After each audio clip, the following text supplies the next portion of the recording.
ابو سفیان کا بیان سن کر خوشی سے چھلک پڑا، بولا وہ فرشتے تھے۔ ابو لہب کے تن بدن میں آگ لگ گئی، اس نے زور سے تھپڑ رسید کیا کہ ابو رفیع کا منہ لال ہو گیا۔ اس نے جوابی کارروائی کرنی چاہی مگر وہ کمزور و ناتواں اور ابو لہب موٹا تازہ۔ اس نے ابو رفیع کو زمین پر پٹخا اور سینے پر بیٹھ کر بے تحاشا مارنا شروع کر دیا۔ فضل ضبط نہ کر سکی، پاس ہی ایک بھاری ڈنڈا پڑا، اسے اٹھا کر اس زور سے بیوہ کے سر پہ مارا کہ اس کا سر کھل گیا۔ چلائیں کہ بدبخت، اس کا آقا یہاں نہیں ہے تو تو نے سمجھ لیا ہے کہ وہ بے سہارا ہے۔ ابو لہب کے سر کا زخم بگڑتا ہی چلا گیا اور ہفتے بھر کے اندر اندر وہ دم توڑ گیا۔ بچ نکلنے والے واپس آتے جا رہے تھے، ان سے پتہ مل رہا تھا کہ کون کون میدان جنگ میں کام آیا۔ ان خبروں کے ساتھ گھروں میں صفِ ماتم بچھ گئی، گریہ کا شور ہوا۔ تب قریش کے اکابر سر جوڑ کر بیٹھے اور یہ طے کیا کہ ضبط سے کام لیا جائے، ورنہ گریہ اور ماتم کی خبر مدینہ پہنچے گی اور وہ لوگ خوش ہوں گے۔ اسی کے ساتھ یہ طے ہوا کہ فدیہ ادا کرنے میں عجلت نہ برتی جائے۔ قریش کے کتنے سردار میدان بدر میں کھیت ہو چکے تھے، ان کے گزر جانے کے ساتھ ابو سفیان کو کہ بنو امیہ میں سے تھا قائدانہ حیثیت حاصل ہو گئی۔ انہوں نے فدیہ ادا نہ کرنے کی مثال قائم کی، کہا کہ انہوں نے میرے بیٹے حنظلہ کو قتل کر دیا اور دوسرے بیٹے عمر کو اسیر بنا لیا، تو کیا میں دوہرا نقصان اٹھاؤں کہ ایک بیٹے کی قربانی دی اور دوسرے بیٹے کے لیے فدیہ دوں؟ نہیں، میں ہرگز یہ ڈنڈ نہیں بھروں گا۔ جب تک وہ اسے قید رکھنا چاہتے ہیں قید رکھیں۔ ابو سفیان کی بیوی ہندہ بڑی جلالی عورت تھی۔ حنظلہ اور عمر تو اس کے جنے نہیں تھے، لیکن اس کا باپ، چچا اور بھائی اس مارکے میں کام آئے تھے۔ عتبہ اس کا باپ تھا، چچا شیبہ تھا اور بھائی ولید تھا۔ اس کے اندر انتقام کی آگ سلگ رہی تھی۔ اس نے باپ، چچا اور بھائی کے لیے گریہ نہیں کیا، ہاں یہ عہد کیا کہ جب انتقام کی گھڑی آئے گی تو میں حمزہ کا کلیجہ کچا چبا جاؤں گی کہ اس نے میرے چچا کو قتل کیا اور میرے باپ کے کاری ضرب لگائی۔ انتقام کی تیاریاں شروع ہو چکی تھی۔ طے یہ ہوا کہ ابو سفیان جس تجارتی قافلے کو حفاظت کے ساتھ لے آیا ہے، اس کا سارا منافع لشکر کی تیاری پر صرف کیا جائے اور لشکر اتنا بڑا اور مضبوط بنایا جائے کہ مدینہ والوں کے چھکے چھڑا دیے جائے۔ یہ بھی طے ہوا کہ اس مرتبہ لشکر کے ساتھ عورتیں بھی چلیں جو اپنے مردوں کو غیرت دلائیں اور ان میں جوش پیدا کریں۔ مزید طے ہوا کہ تمام عرب قبیلوں سے حمایت و امداد کی اپیل کی جائے۔ اہل قریش نے ان سارے فیصلوں کو تسلیم کیا، مگر فدیہ ادا نہ کرنے کے فیصلے سے اسیروں کے عزیز و اقربا نے پہلو تہی کی۔ سبھی قبیلے کے لوگ اپنے اپنے آدمیوں کو چھڑانے کے لیے مدینہ پہنچے اور مسلمانوں سے ان کی رہائی کے لیے گفت و شنید شروع کر دی۔ ہاں، ابو سفیان اپنے عہد پر قائم رہا۔ اس نے جوابی کارروائی یہ کی کہ حج کے موقع پر قبیلہ اوس کے ایک بوڑھے شخص کو قید کر لیا اور اعلان کر دیا کہ جب تک میرے بیٹے کو رہا نہیں کیا جائے گا میں اسے رہا نہیں کروں گا۔ اس شخص کے قبیلے نے آن حضرت سے اپیلیں شروع کیں کہ عمر کو رہا کر دیا جائے۔ اسیروں میں کیسی کیسی شخصیت تھی۔ سودا بی بی نے اپنے ابن ام سہیل کو پابہ زنجیر دیکھا تو حیران رہ گئیں، پھر بولیں، اے ابو یزید، تو نے ہتھیار ڈال دیے، اچھا ہوتا کہ تو لڑ کر جان دے دیتا۔ بی بی سودا کو بالکل خیال نہیں رہا کہ قریب ہی آن حضرت تشریف رکھتے ہیں۔ آن حضرت نے تیز نظروں سے زوجہ کو دیکھا اور فرمایا، نیک بخت، کیا تو لوگوں کو خدا اور اس کے رسول کے خلاف بھڑکائے گی؟ بی بی سودا کا ندامت سے سر جھک گیا۔ انصار کا ایک گروہ عباس کو لے کر آیا اور کہا کہ یا رسول اللہ، آپ ہمیں اجازت دیں کہ ہم اپنی بہن کے بیٹے کو فدیے کے بغیر رہا کر دیں۔ بہن سے ان کی مراد سلمہ تھی جو حضرت عباس کی دادی تھی۔ آن حضرت نے فرمایا کہ آپ لوگوں کو چاہیے کہ ایک درہم کی بھی رعایت نہ کریں۔ پھر چچا سے مخاطب ہوئے، چچا عباس، آپ مالدار ہیں، آپ کو چاہیے کہ اپنا اور اپنے دونوں بھتیجوں کا فدیہ ادا کر دیں۔ عباس نے مالدار ہونے سے انکار کیا تو آن حضرت نے فرمایا، اے چچا، وہ رقم کہاں گئی جو آپ چچی ام الفضل کے پاس چھوڑ آئے ہیں اور جس کے متعلق آپ انہیں ہدایت بھی کرائے ہیں کہ اگر آپ مارے جائیں تو اس کی تقسیم کس طرح ہو؟ عباس یہ سن کر بہت چونکے، اور یہ وہ گھڑی تھی جب انہیں آن حضرت کے پیغمبر ہونے کا اعتبار آیا۔ بولے کہ قسم ہے اس ذات پاک کی جس نے تجھے اپنا رسول بنا کر بھیجا کہ یہ تو میرے اور میری زوجہ کے درمیان ایک راز تھا، کسی تیسرے کو اس کی ہوا بھی نہیں لگی تھی۔ پھر اس کے ساتھ ہی وہ فدیہ ادا کرنے پر رضامند ہو گئے۔ ابو العاص کو چھڑانے کے لیے اس کا بھائی عمرو آیا۔ اسے زینب نے کچھ رقم اور اپنے گلے کا ہار دے کر بھیجا تھا۔ جب آن حضرت نے اس ہار کو دیکھا تو آپ کے چہرے کا رنگ متغیر ہو گیا۔ یہ وہ ہار تھا جو بی بی خدیجہ نے بیٹی کو جہیز میں دیا تھا۔ ابو العاص کو جن لوگوں نے اسیر بنایا تھا ان سے آپ نے فرمایا کہ اے دوستو، ویسے تو تمہیں فدیہ وصول کرنے کا پورا اختیار ہے، لیکن اگر تم یہ رقم اور ہار واپس کر دو تو یہ تم اچھا کام کرو گے۔ اسیر بنانے والوں نے رقم اور ہار فوراً واپس کر دی۔ ابو العاص کو رخصت کرتے ہوئے آن حضرت نے کہا کہ مکہ جا کر تم زینب کو میرے پاس بھیج دینا۔ ابو العاص نے تھوڑے افسوس کے ساتھ اس تجویز کو قبول کر لیا۔ بات یہ تھی کہ وحی کے ذریعے یہ حکم ہو چکا تھا کہ کوئی مسلمان عورت کسی کافر کی زوجہ نہیں بن سکتی۔ مقتول ولید کے سب سے چھوٹے بیٹے کا نام بھی ولید تھا۔ وہ اسیر ہو گیا تھا۔ اس کے بھائی خالد اور ہشام نے باپ کا اسلحہ فدیے کے طور پر دے کر بھائی کو چھڑایا، مگر ولید مکہ کے رستے میں پہلے ہی پڑاؤ پر بھاگ کھڑا ہوا اور واپس مدینہ آ کر مسلمان ہو گیا۔ خالد کو جو اس کا سوتیلا بھائی تھا اس پر بہت غصہ آیا۔ کہلا بھیجا کہ بدبخت، اگر تجھے یہ کام کرنا تھا تو پہلے ہی کر لیا ہوتا، ہمیں اپنے باپ کے قیمتی ورثے سے تو محروم نہ ہونا پڑتا۔ ولید نے کہا کہ اگر میں حالت اسیری میں مسلمان ہوتا تو لوگ یہی کہتے کہ فدیہ سے بچنے کے لیے یہ شخص مسلمان ہوا ہے۔ خیر، مسلمان ہونے کے بعد ولید بے دھڑک مکہ پہنچا، اس غرض سے کہ اپنا سامان وہاں سے لے آئے۔ وہاں بھائیوں نے اسے پکڑ کر قید کر دیا۔ جبیر ابن مطعم اپنے ابن ام اور 2 شریکوں کو فدیہ بھر کر چھڑانے کے لیے آیا۔ حضرت اس سے بہت شفقت سے پیش آئے، فرمایا کہ اگر تمہارا باپ آج زندہ ہوتا اور ان اسیروں کو چھڑانے کے لیے آتا تو میں فدیہ لیے بغیر ہی انہیں رہا کر دیتا۔ جبیر نے مدینہ میں جو نقشہ دیکھا اس سے وہ بہت متاثر ہوا۔ حضرت کو جب اس نے تلاوت قرآن کرتے دیکھا تو بقول خود اس کے قلب میں ایمان کی کرن جگمگائی، مگر اسے فوراً ہی اپنے چچا کا خیال آیا جسے حضرت حمزہ نے قتل کیا تھا۔ اس قتل کا انتقام اس کے لیے غیرت کا مسئلہ تھا۔ اس اندیشے سے کہ کہیں وہ اپنے اس عزم میں ڈاواڈول نہ ہو جائے، وہ فوراً مکہ لوٹ گیا۔ فدیہ ادا کرنے والوں نے بالعموم تمیز سے بات کی، مگر ایک شخص کا رویہ مختلف تھا۔ یہ بنی جماحہ سے تعلق رکھنے والا بھی تھا کہ بھائی تھا امیہ کا اور جگری دوست تھا عقبہ کا۔ یہ دونوں شخص بدر میں کام آئے تھے۔ اس نے اپنے بیٹے کو فدیہ ادا کر کے چھڑایا۔ چلتے وقت حضرت سے کہنے لگا، اے محمد، میرے پاس اود نام کا ایک گھوڑا ہے جسے میں بہت کھلاتا پلاتا ہوں، وہ کھا پی کر تیار ہو جائے، پھر میں اس پر سوار ہو کر تجھے قتل کروں گا۔ حضرت نے جواب دیا، نہیں، ایسا نہیں ہوگا، ہوگا یوں کہ خدا نے چاہا تو میں تجھے قتل کروں گا۔ ادھر مکہ میں صفوان اور عمیر یہ سن کر کہ ان کے بڑوں کی لاشوں کو گڑھے میں پھینکا گیا، انگاروں پر لوٹ رہے تھے۔ صفوان بیٹا تھا امیہ کا جس کے مرنے کے بعد اب اسے بنی جماحہ کا سردار بننا تھا۔ صفوان کہتا تھا کہ خدا کی قسم، ان کے مرنے کے بعد جینے کا مزہ نہیں رہا۔ یہی عمیر کے احساسات تھے۔ عمیر کا بیٹا اسیری کی تکلیف اٹھا رہا تھا اور عمیر نے تنگ آ کر کہا، میں فدیہ تو ادا نہیں کر سکتا کہ میں پہلے ہی قرضے میں دبا ہوا ہوں، اور اگر اس قرضے کا مجھ پہ بوجھ نہ ہوتا تو میں گھوڑا دوڑاتا ہوا مدینہ جاتا اور محمد کو قتل کر کے آتا۔ صفوان نے کہا، عزیز، قرضے کی فکر مت کر، وہ میں ادا کر دوں گا، اور تیرے خاندان کی بھی میں جب تک زندہ ہوں کفالت کروں گا۔ عمیر نے یہ پیشکش منظور کی۔ آپس میں عہد و پیمان کیے کہ حصول مقصد تک یہ بات پردہ راز میں رہے گی۔ پھر اس نے اپنی تلوار کو سان پر رکھا، اسے زہر میں بجھایا اور بیٹے کو رہا کرانے کا بہانہ بنا کر مدینہ کی طرف چل پڑا۔ عمیر جب مدینہ پہنچا تو حضرت اس وقت مسجد میں رونق افروز تھے۔ عمیر تلوار کمر سے باندھے مسجد میں داخل ہوا۔ حضرت عمر نے اسے شمشیر باندھے دیکھ کر روکا، مگر حضرت نے فرمایا، اسی طرح آنے دو۔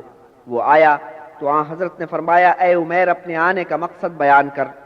اپنے بیٹے کو چھڑانے آیا ہوں۔ ایسا ہے تو تلوار باندھ کر کیوں آیا ہے؟ تلواروں پر خدا کی لعنت، یہ تلواریں ہمارے کس کام آئیں؟ عمیر نے جواب دیا۔ حضرت نے دو ٹوک پوچھا، اے عمیر، سیدھی بات بتا، کس نیت سے تو یہاں آیا ہے؟ عمیر نے پھر بیٹے کا بہانہ کیا۔ تب حضرت نے وہ گفتگو جو عمیر اور صفوان کے درمیان ہوئی تھی لفظ بلفظ دہرا دی۔ اس پر عمیر چکرا گیا، پوچھا، یہ تو ایک راز تھا، آپ کو کس نے بتایا؟ فرمایا، جبرائیل نے۔ عمیر سوچ میں پڑ گیا، اس کے اندر ایک ایسا انقلاب برپا ہوا کہ فوراً ہی ایمان لے آیا۔ اب عمیر نے جوش ایمانی میں یہ عزم باندھا کہ مکہ جا کر وہ دوسروں کو اسلام کی راہ پر لائے گا۔ مکہ جا کر اس نے واقعی کتنوں کو اسلام قبول کرنے پر آمادہ کر لیا، مگر صفوان پر اس کی تبلیغ کا کوئی اثر نہیں ہوا۔ اس نے کہا کہ اے عمیر، تو دغاباز نکلا، میں تجھ سے کلام نہیں کروں گا، نہ کوئی معاملہ رکھوں گا۔ عمیر نے آخر کار مکہ سے بستر بوریا باندھا اور مدینہ آ گئے۔ ادھر ابو العاص نے زینب سے کہا کہ اے زینب، میں تمہارے باپ کو قول دے آیا ہوں کہ تمہیں مدینہ بھیج دوں گا، سو تم سدھارو اور اپنے باپ کے پاس جا کر رہو۔ ابو العاص نے یوں اس تجویز کا کسی سے ذکر نہیں کیا تھا، مگر چونکہ روانگی دن میں ہوئی اس لیے سب کو پتہ چل گیا۔ قریش کے کچھ لوگوں نے جا کر زینب کی سواری روک لی۔ تب کنعانہ نے کہ زینب کی سواری کے آگے آگے چل رہا تھا، تاؤ میں آ کر کمان میں تیر جوڑا اور للکارا کہ جو آگے بڑھے گا خدا کی قسم اس کے اندر تیر ترازو کر دوں گا۔ اہل قریش اس للکار پر ٹھٹک گئے اور اپنے سردار ابو سفیان سے مشورہ کیا۔ ابو سفیان نے آ کر کنعانہ کو سمجھایا، کہا کہ تم لوگوں نے غلطی کی کہ زینب کو دن دہاڑے لے کر مدینہ کے لیے نکل کھڑے ہوئے۔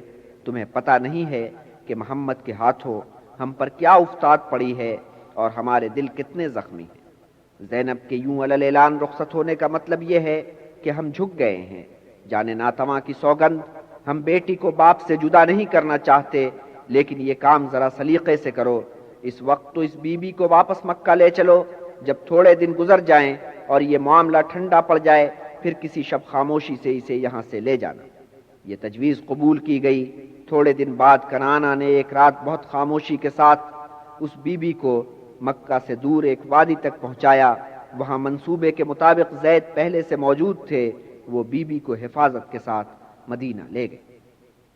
بدر سے واپسی کے بعد حضرت نے پہلا کام یہ کیا کہ بی بی فاطمہ کو ساتھ لیا اور قبرستان چلے۔ آپ ادھر مارکہ بدر میں مصروف تھے، ادھر بی بی رقیہ اللہ کو پیاری ہو گئیں۔ بی بی فاطمہ بہن کی قبر پر جا کر بہت روئیں۔ باپ بیٹی دونوں قبر کے کنارے بیٹھے تھے، بیٹی کی آنکھوں سے آنسو جاری تھے۔ باپ اپنی ابا کے کنارے سے بیٹی کے آنسو پوچھتا جاتا تھا۔ آپ جب قبرستان سے واپس آ رہے تھے تو آپ نے دیکھا کہ جو بیبیاں بدر کے شہیدوں اور بی بی رقیہ کے لیے گریہ کر رہی ہیں انہیں حضرت عمر غصے سے منع کر رہے ہیں کہ مت رو۔ اصل میں پچھلے کسی موقع پر حضرت نے مرنے والوں پر گریہ کرنے پر ناپسندیدگی کا اظہار کیا تھا۔ اس سے یہ غلط فہمی پیدا ہو گئی کہ جیسے مرنے والوں کے لیے گریہ جائز فعل ہی نہیں ہے۔ اس موقع پر حضرت نے یہ غلط فہمی دور کر دی۔ آپ نے حضرت عمر کو مخاطب کیا اور فرمایا، اے عمر، انہیں گریہ کرنے دو۔ بی بی فاطمہ اس وقت 20 کے سن میں تھیں، نام خدا اب ان کی شادی کی عمر ہو گئی تھی۔ باپ کو فکر تھی کہ اب بیٹی کے ہاتھ پیلے کر دینے چاہیے۔ ان کی نظر انتخاب حضرت علی پر پڑ چکی تھی اور گھر میں آپ نے اس کا کچھ تذکرہ بھی کیا تھا کہ فاطمہ سے علی کا رشتہ مناسب رہے گا۔ آپ نے اشارتاً حضرت علی سے ذکر کیا اور ان کی حوصلہ افزائی کی تاکہ وہ ضابطے کے مطابق پیغام بھجوائیں، مگر حضرت علی اپنی ناداری کی وجہ سے یہ رشتہ مانگتے ہوئے ہچکچاتے تھے۔ بات یہ تھی کہ اسلامی روح سے اسلام کا کوئی ماننے والا کسی ایسے بزرگ کے ورثے کا حقدار نہیں ہو سکتا تھا جس نے اسلام قبول نہ کیا۔ سو ابو طالب نے اپنے پیچھے جو بھی ترکہ چھوڑا اس میں سے حضرت علی نے کچھ نہیں پایا۔ ہاں، مسجد کے قریب ہی انہوں نے ایک کچا پکا مکان بنا لیا تھا، بس یہی کچھ ان کے پاس تھا۔ بہرحال جب انہیں یہ اطمینان ہو گیا کہ حضرت اپنی بیٹی کا ہاتھ واقعی ان کے ہاتھ میں دینا چاہتے ہیں تو انہوں نے گزارش پیش کر دی کہ غلام کو اپنی فرزندی میں لے لیجئے۔ گزارش قبول ہوئی، نکاح کی رسم ادا ہوئی۔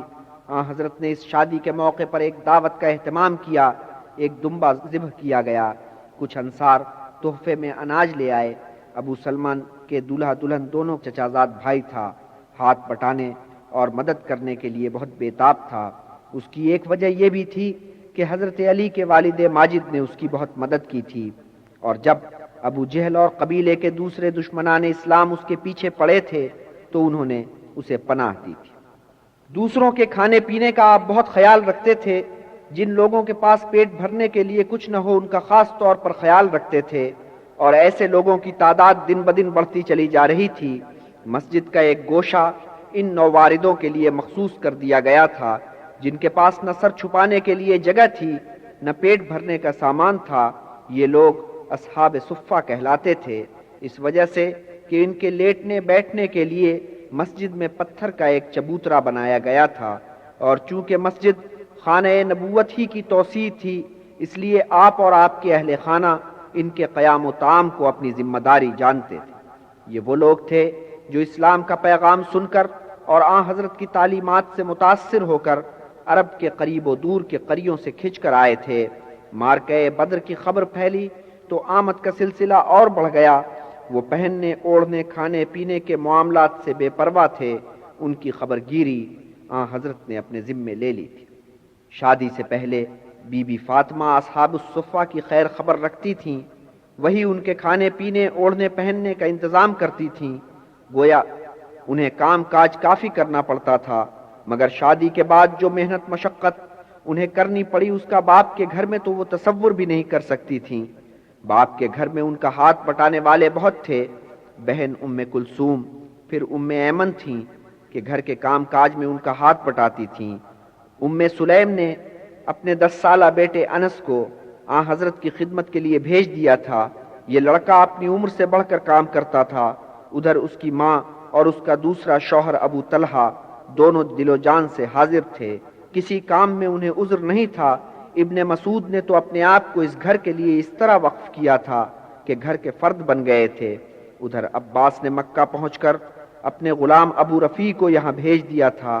آن حضرت نے اسے آزاد کر دیا، مگر آزاد ہونے کے بعد بھی اسے کسی کام میں عذر نہیں تھا۔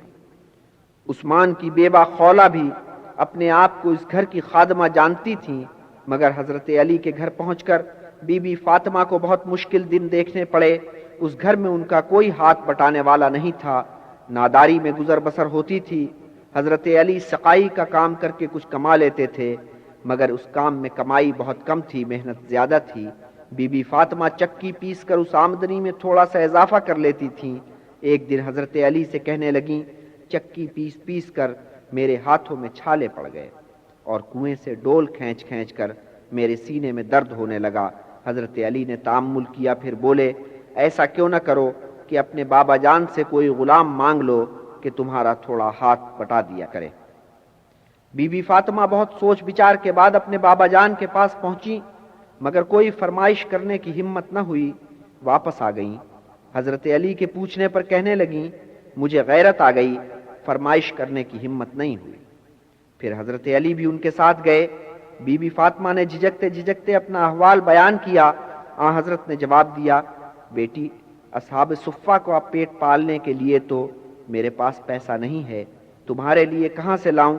اگر میرے پاس کچھ پیسہ آ بھی جائے تو پہلے میں ان مہمانوں کا خرچ پورا کروں گا۔ حضرت علی اور بی بی فاطمہ افسردہ و اداس گھر واپس آئے۔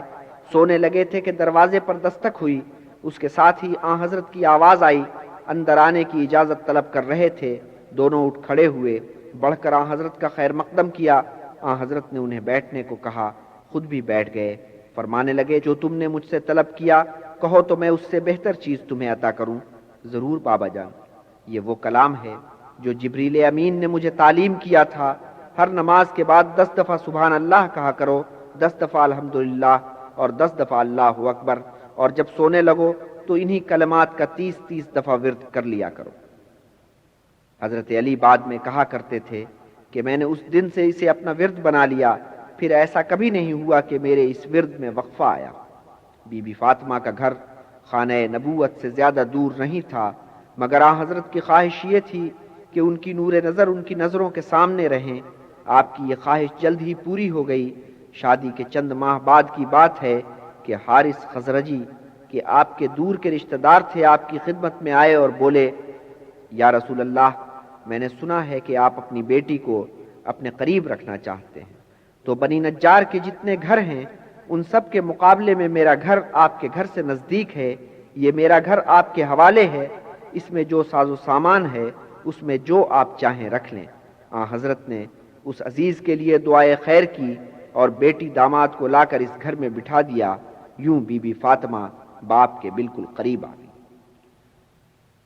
بدر کی فتح پر پورا مدینہ خوش تھا، مگر یہودیوں پر اوس پڑ گئی تھی، ان کی ہمدردیاں اہل قریش کے ساتھ تھیں، اپنے رد عمل کو وہ چھپا کر نہ رکھ سکے۔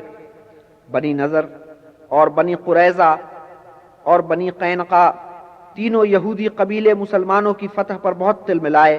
ایک شاعر تو ایسا تل ملایا کہ اس نے ابو جہل، عتبہ اور شیبہ کی موت پر مرثیہ لکھا اور مکہ کی طرف نکل گیا۔ وہاں جا کر اس نے یہ مرثیہ پڑھا جن میں ان سورماؤں کی موت کا ماتم کیا گیا تھا اور اہل قریش کو انتقام پر اکسایا گیا تھا۔ یہ شاعر کعب تھا، جو ویسے تو بنی طے سے تعلق رکھتا تھا لیکن ماں کے ناطے اپنے آپ کو بنی نضر کا چشم و چراغ جانتا تھا۔ حضرت نے ان لوگوں سے افہام و تفہیم کی بہت کوشش کی۔ آپ بنی قینقاع سے ان کے بازار میں جا کر جو مدینہ کے جنوب میں واقع تھا ملے، انہیں خدا کے خوف سے ڈرایا، مگر ادھر سے یہ جواب ملا کہ اے محمد، بدر کی فتح سے تمہیں کسی خوش فہمی میں مبتلا نہیں ہونا چاہیے۔ اہل قریش کو تو جنگ کا تجربہ ہی نہیں تھا، اگر ہم سے آپ کا مقابلہ آ پڑا تو پھر آپ ہم سے پناہ مانگیں گے۔ حضرت نے یہ جواب سنا اور خاموشی سے اٹھ کر چلے آئے، مگر تھوڑے ہی دن بعد اسی بازار میں ایک واردات گزر گئی۔ ایک مسلمان عورت اس بازار میں خرید و فروخت کے لیے آئی تھی۔ ایک یہودی نے کسی بات پر اسے برا بھلا کہا۔ انصار میں سے ایک شخص کے وہاں موجود تھا، مسلمان عورت کی حمایت میں یہودی سے لڑ پڑا۔ مقابلے میں یہودی مارا گیا، تب یہودی مل کر اس پر ٹوٹ پڑے اور اس کی تکہ بوٹی کر دی۔ انصار کو جو خبر پہنچی تو وہ بنی قینقاع کے خلاف بھڑک اٹھے۔ بنی قینقاع نے صلح صفائی کے بجائے لڑائی کی ٹھان لی۔ انہوں نے سوچا کہ اب مسلمانوں کو ذرا سبق سکھایا جائے۔ انہوں نے ابی اور عبادہ ابن صامت کو مدد کے لیے پکارا اور خود قلعہ بند ہو گئے۔ ایک تو ان کی اپنی تیاری تھی، انہوں نے سوچا کہ ان دو پرانے حلیفوں کی طرف سے بھی کمک آ جائے تو مسلمانوں کے چھکے چھڑا دیں گے، مگر ہوا یہ کہ حلیف تو طرح دے گئے اور انصار نے ان کے قلعے کا محاصرہ کر لیا۔ بنی قینقاع نے 2 ہفتے تو نکالے، اس کے بعد غیر مشروط طور پر ہتھیار ڈال دیے۔ تب ابن ابی بیچ میں کود پڑا، اس نے یہودیوں کو بچانے کے چکر میں حضرت سے گستاخی بھی کی۔ بہرحال حضرت نے ان لوگوں کی جاں بخشی کی، مگر شہر سے انہیں نکال باہر کر دیا۔ وادی القرا کے شمال مغرب میں ایک یہودی بستی میں جا کر انہوں نے پناہ لی اور ان کی مدد سے وہ شام کی سرحد پر جا بسے۔ ادھر کعب مکہ سے واپس آ کر بنی نضر کے قلعے میں جا ٹھہرا، مگر اس نے مکہ میں حضرت کے خلاف ہجویں لکھ لکھ کر لوگوں میں پڑھی تھیں کہ حضرت اس پر بہت کبیدہ خاطر تھے۔ بنی اوس کے ایک شخص محمد ابن مسلم نے اسے کسی بہانے سے قلعے سے باہر آنے پر آمادہ کیا اور قتل کر ڈالا۔ تو مدینہ ایسا یہودیوں کا گڑھ نہیں رہا تھا، مسلمان مدینے میں اور مدینے سے باہر ایک مؤثر طاقت بن چکے تھے۔ بدر میں کامیابی کا نتیجہ یہ ہوا کہ قریب و دور کے قبائل مسلمانوں سے تعلقات بڑھا رہے تھے اور سمجھوتے کر رہے تھے۔ بحیرہ احمر کے آس پاس کے مختلف قبائل سے ان کے معاہدے ہو گئے۔ اس کا نتیجہ یہ ہوا کہ مکہ سے شام جانے والا راستہ جو بحیرہ احمر کے نواح سے گزرتا تھا، قریش کے تجارتی قافلوں کے لیے محفوظ راستہ نہیں رہا۔ قریش نے اس کے جواب میں سلیم اور غطفان کے قبیلوں سے اتحاد کا رشتہ قائم کیا۔ یہ قبیلے مکہ اور مدینہ کے شمال میں صحرائے نجد میں آباد تھے۔ انہوں نے قریش کے اشارے پر یثرب کے مشرقی علاقوں پر چھاپے مارنے شروع کر دیے۔ حضرت نے جوابی کارروائی کے طور پر ان کے خلاف مہم روانہ کی، مگر جب مسلمان دستے موقع پر پہنچتے تو یہ لوگ اپنا کام دکھا کر رفو چکر ہو جاتے۔ ایک مہم بہت کامیاب ثابت ہوئی، یہ ثعلبہ کے غطفانی قبائل کے خلاف تھی۔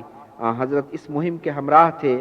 آپ نے طے کیا کہ ان بدوؤں کا جو لوٹ مار کر کے غائب ہو جاتے ہیں تعاقب کیا جائے۔ بنی ثعلبہ کے ایک شخص نے جو مسلمان ہو چکا تھا مہم کی رہبری کی۔ راستے میں بارش ہو گئی۔ حضرت نے اس باس 2 مرتبہ لباس تبدیل کیا، اس عمل میں وہ لشکر سے تھوڑے الگ ہو گئے۔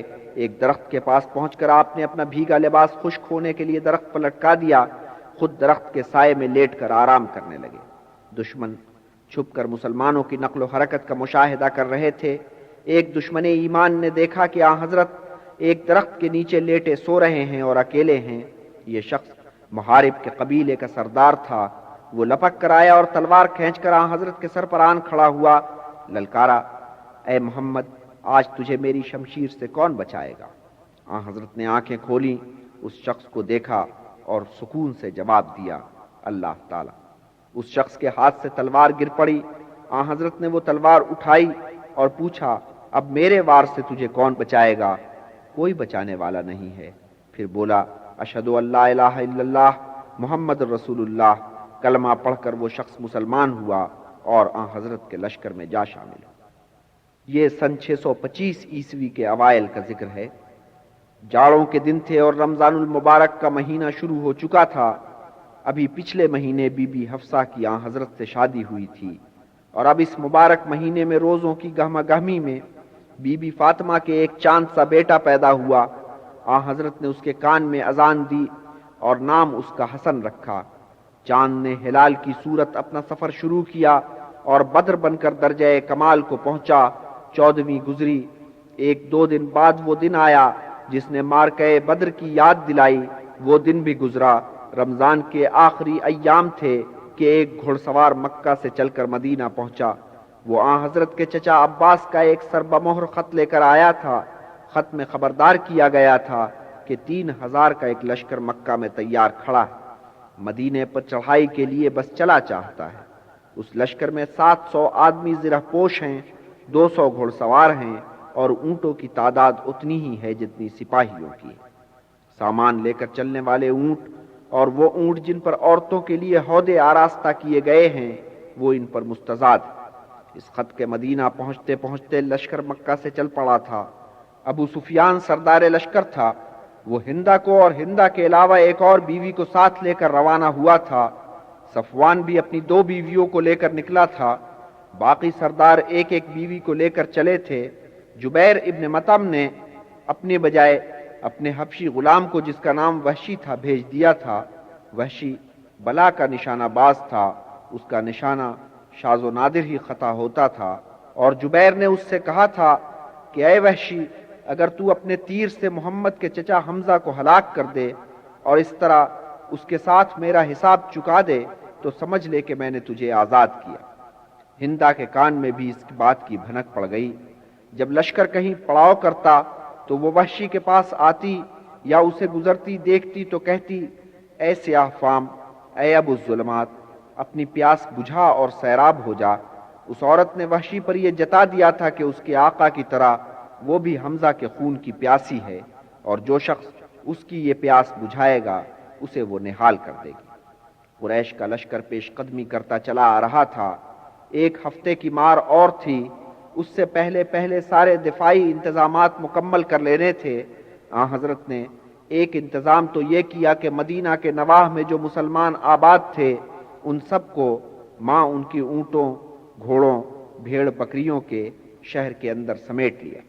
ادھر لشکر بڑھتے بڑھتے مدینہ کے کنارے اس میدان میں آ پہنچا جو کوہ احد کے سائے میں پھیلا ہوا ہے، اور آن حضرت نے اس شب ایک خواب دیکھا کہ جیسے آپ نے زرہ پہن رکھی ہے، ہاتھ میں تلوار ہے اور مینڈھے پر سوار ہیں۔